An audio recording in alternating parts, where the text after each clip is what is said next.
You will hear a woman talking to some students about her job. First, in the exam, you will have 20 seconds to look at questions 1 to 4.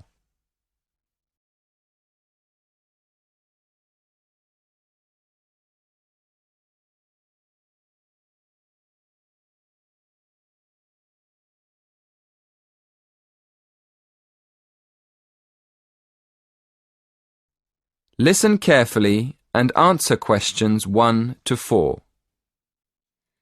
Hello everyone. Thank you for inviting me to give a talk in this series of employment lectures.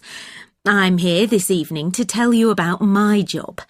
I'm going to tell you what I like about it, what I don't like about it, and what I hope to do in the future. Okay, well, I'm a police officer. I've been in the police for just over 5 years, and part of my job is to give talks to students about police work. People often ask why I joined the police, so maybe I'll start there. I've always been interested in law and order, so I went to study law at university. But when I got there, I realised that I was more interested in the practical side of law than the theory. So I applied to work with the police force in my spare time. Then, as soon as I graduated, I was accepted for training. Before you hear the rest of the conversation, you have some time to look at questions 5 to 10.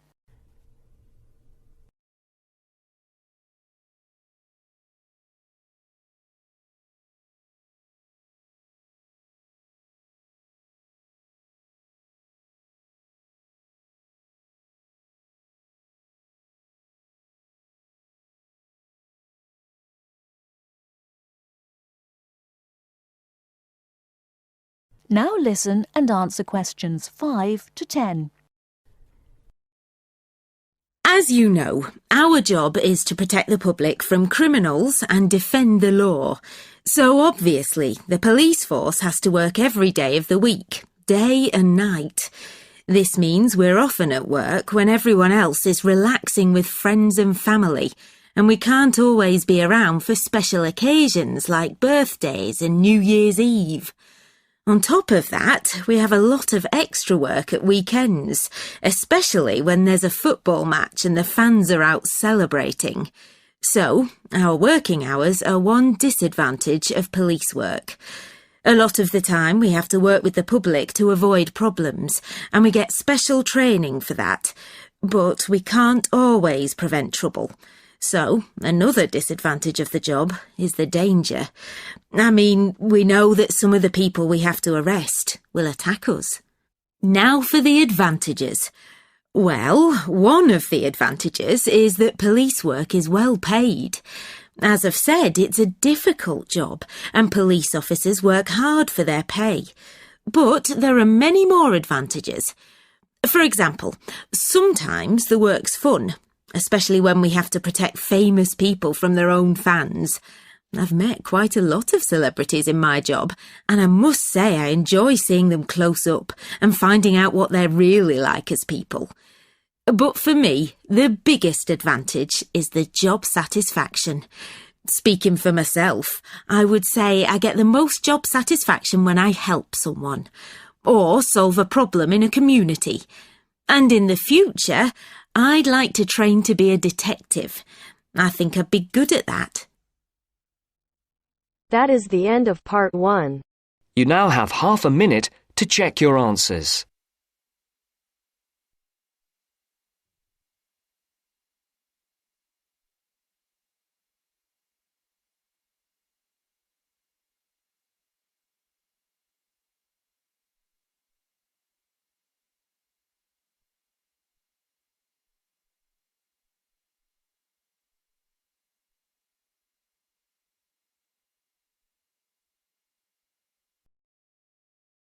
Now turns to part 2. Part 2.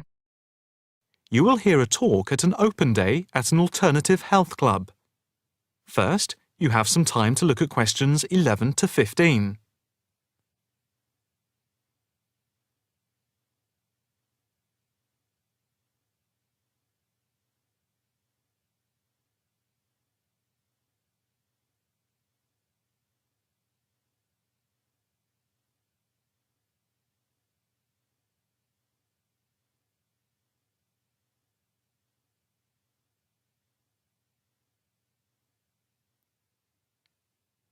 Now listen carefully and answer questions 11 to 15.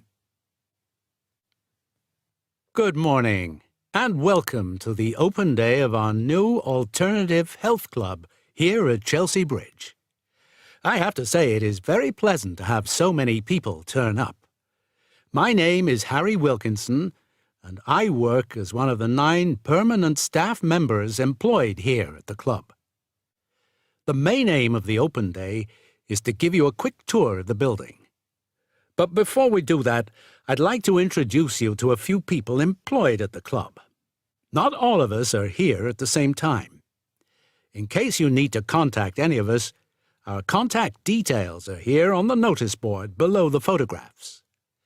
First of all, this is Sean Bond, who is the technical manager, and his job is to supervise equipment like computers and all the electrical equipment. And this is Margaret Lloyd.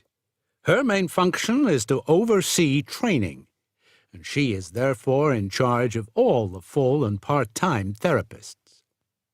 The next important person I need to introduce you to is James Todd. He is our liaison officer. What he does is manage bookings for the club rooms and equipment, as they are open to different organizations, from the local college to corporate clients like banks and so on. Last but not least is our physiotherapist, Edward Marks, who works part-time Monday, Wednesday and Friday. Edward plays an important part in the life of the club. His main role is to prevent injuries. Before you hear the rest of the talk, you have some time to look at questions 16 to 20.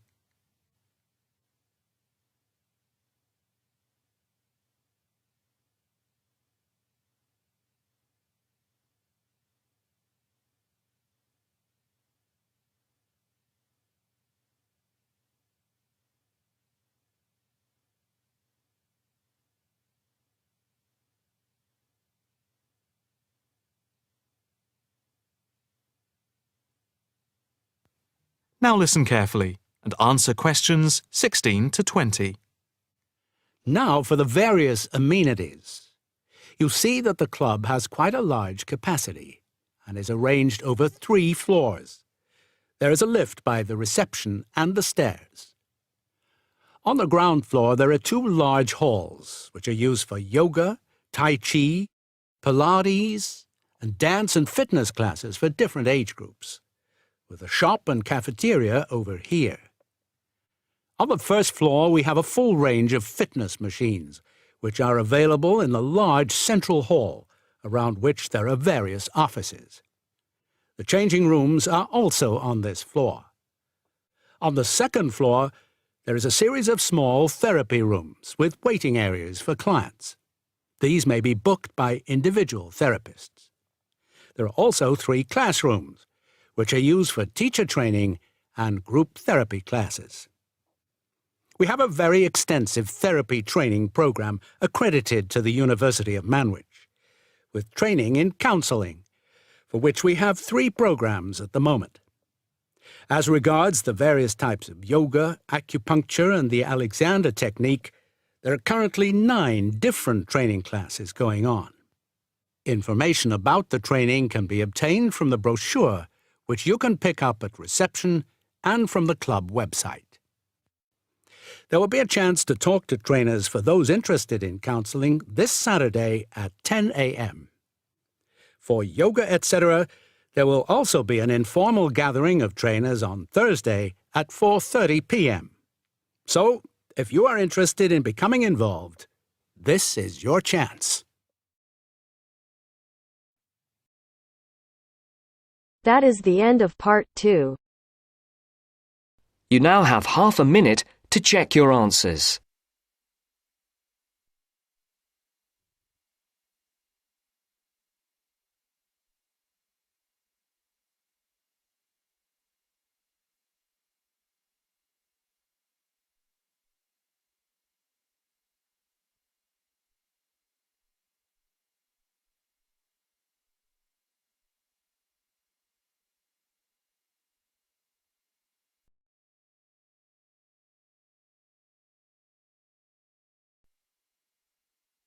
Now turns to part 3.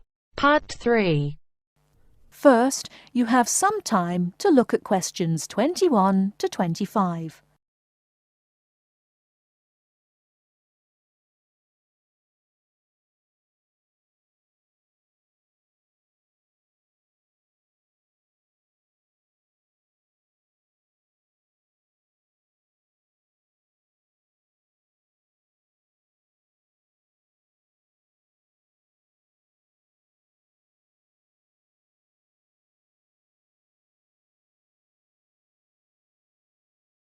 Now listen carefully and answer questions 21 to 25. Today in our studio is Sue Gent, a staff member of Clean Up Australia. Thank you, Tony. As we know, the mission of Clean Up Australia is to inspire and work with communities to clean up, fix up and conserve our environment. Now, we are launching Say No to Plastic Bags campaign.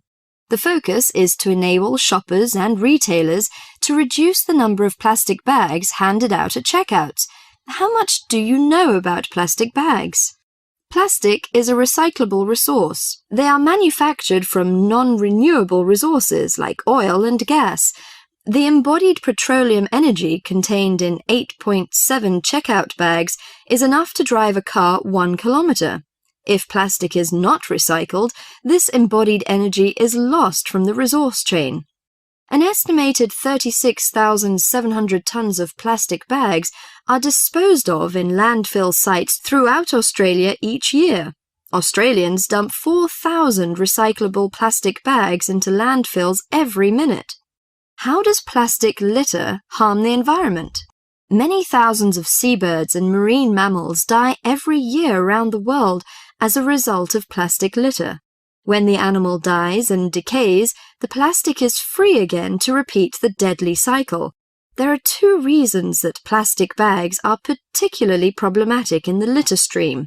Firstly, they last from 20 to 1,000 years. Secondly, they escape and float easily in air and water, travelling long distances. Now, any questions from you?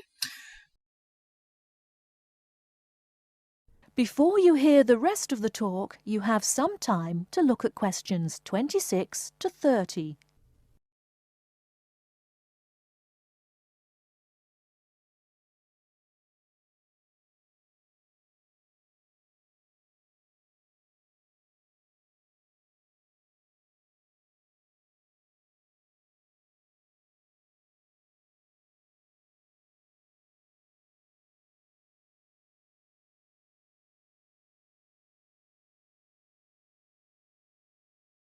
Now listen and answer questions 26 to 30.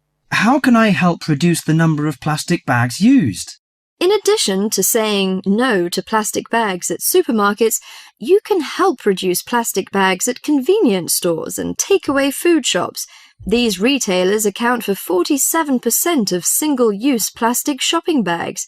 You can help in the following ways. For example, you can keep a reusable bag in your car or handbag to use for unexpected purchases. Besides, if you have placed a big order at a takeaway store, ask for the food to be packed in a cardboard box that can later be recycled. Could you tell me where I can recycle my plastic bags?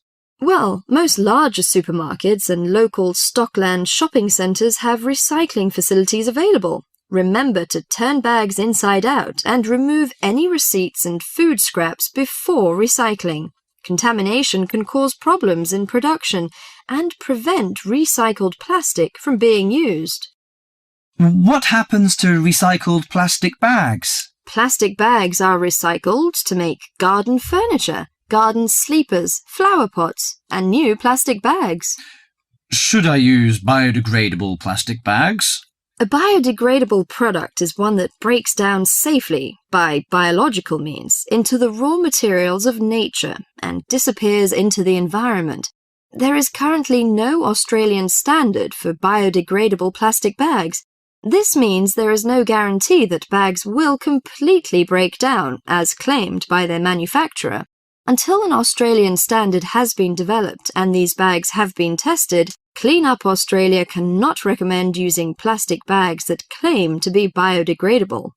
Overall, do our best to refuse, reduce, and reuse plastic bags whenever possible.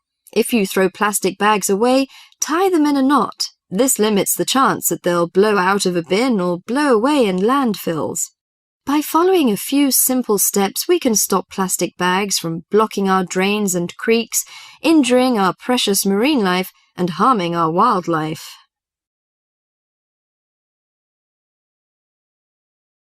That is the end of part 3.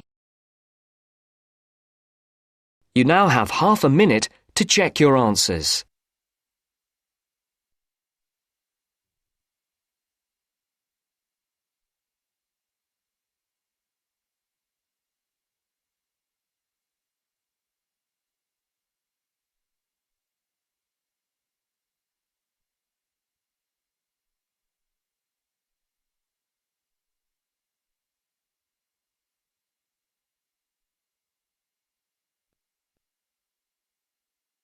Now turns to part 4.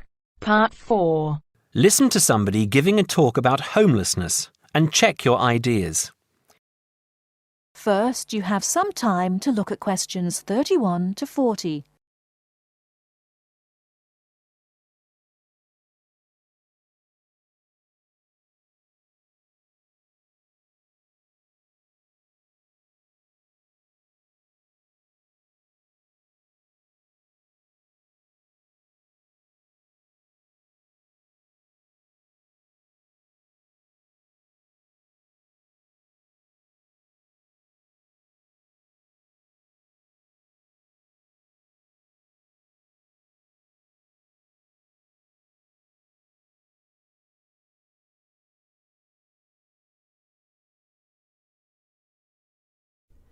Now listen carefully and answer questions 31 to 40.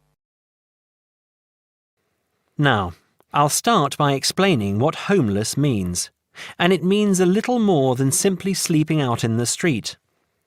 The people you see in parks and gardens or bus stops and shop doorways are a small percentage of the people that we class as homeless. People are homeless if they are sleeping on the floor or on the sofa at a friend's house. They are homeless if they are sleeping in a hostel or shelter for homeless people. They are homeless if they are sleeping in a car or any other vehicle. We also class people as homeless if they are separated from family or other people that they would normally live with. People are homeless if they live in conditions that are so bad that their health is affected. And they are homeless if they are in danger of violence or physical abuse. That means, as I said before, that homelessness is a much bigger issue than a few people sleeping in bus stops or shop doorways. This is just what you see. So why do people become homeless? People do not choose to be homeless. They are not sleeping rough because they have chosen to leave a safe home or families who love them. They are homeless because there is no other option.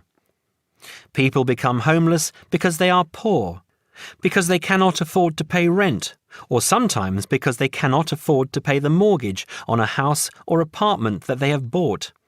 People become homeless because they lose their job or have never had a job. There are related problems that often result in a person becoming homeless. Many homeless people have a drug addiction.